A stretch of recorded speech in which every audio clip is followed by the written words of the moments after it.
Now recently I've sent my game WARP-TEK to a few friends for beta testing, just so that they can help me catch bugs, point out things which are annoying, or whether the game is just missing something. Now, I'm not really expecting to get unbiased feedback. In fact, I'm almost certain that they all had their expectations a bit unfairly tampered with before they even launched the game. However, I do think that their feedback is still super valuable regardless. They know the core idea of the game better than random people, so I don't have to own up to the fact that I don't have any tutorial system at all, and I don't have to explain it to them otherwise. Now, I'm probably not going to get feedback like this whole system is broken, ill-conceived, and I spit upon you and your ancestors.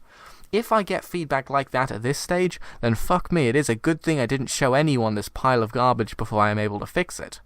If I don't get feedback like this, then it's a kind of go-ahead to pass it on to the next wave of playtesters at some point, who would be probably people a little bit more removed from me. I should note at this point that if you're active in my Discord server, there's a much, much higher chance of you getting a beta key. That's mostly because if you never speak to me, then it's really unlikely that I'll even know you exist, and I'm not going to fire some beta keys into the ether quite yet. But the point is, at the moment, I'm not expecting to get really detailed feedback. One active user in my Discord server, Miles, has given me an extraordinary wealth of things to think about, consider, and tweak. I'm super grateful for this, and it's a spell of luck that he did. Fortunately, the overall response to the game seems to be that it's pretty cool, albeit flawed at this stage, which definitely surprised me for the game being so early on in its life cycle.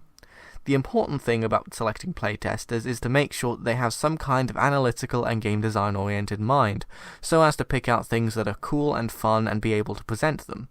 Even if they didn't have the best solutions, if they have anything to say at all, then it's your job as the designer to evaluate their feedback and consider whether there is a problem there and whether you can come up with a fix for it.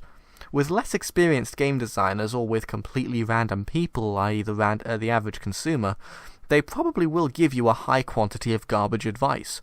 They might suggest new features that are incoherent with the rest of the game. They might feel frustrated by something but not realize what it is that's actually frustrating them. I don't mean to frame it as them being stupid, but it does take a certain level of skill to provide good and useful feedback. And when you're interpreting this feedback, you also have to consider the playtester's competence in analysis and design.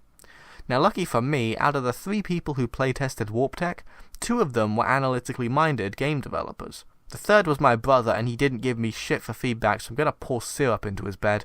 But the point is, I got some good, trustworthy feedback in the end. Anyway, that's really all I have this time. This video is garbage, and I guess if you watched this far into it, then I kind of feel bad for you. But I already missed my last scheduled upload 3 days ago, and I really can't justify missing another one. YouTube is difficult. You're telling me I gotta think of a cool idea every 3 days, and I got a video game to develop? Nah, you're getting garbage. You're getting garbage every 3 days. Okay, thanks for watching, and stay tuned for more meandering garbage. Goodbye.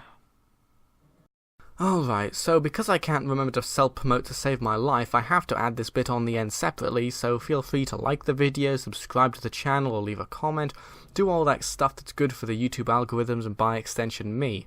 Also, I have a Patreon, so you can get beta copies of WARP-TEK for only $1 a month if you so desire. The link to that is, of course, in the description, you complete and absolute gremlin people.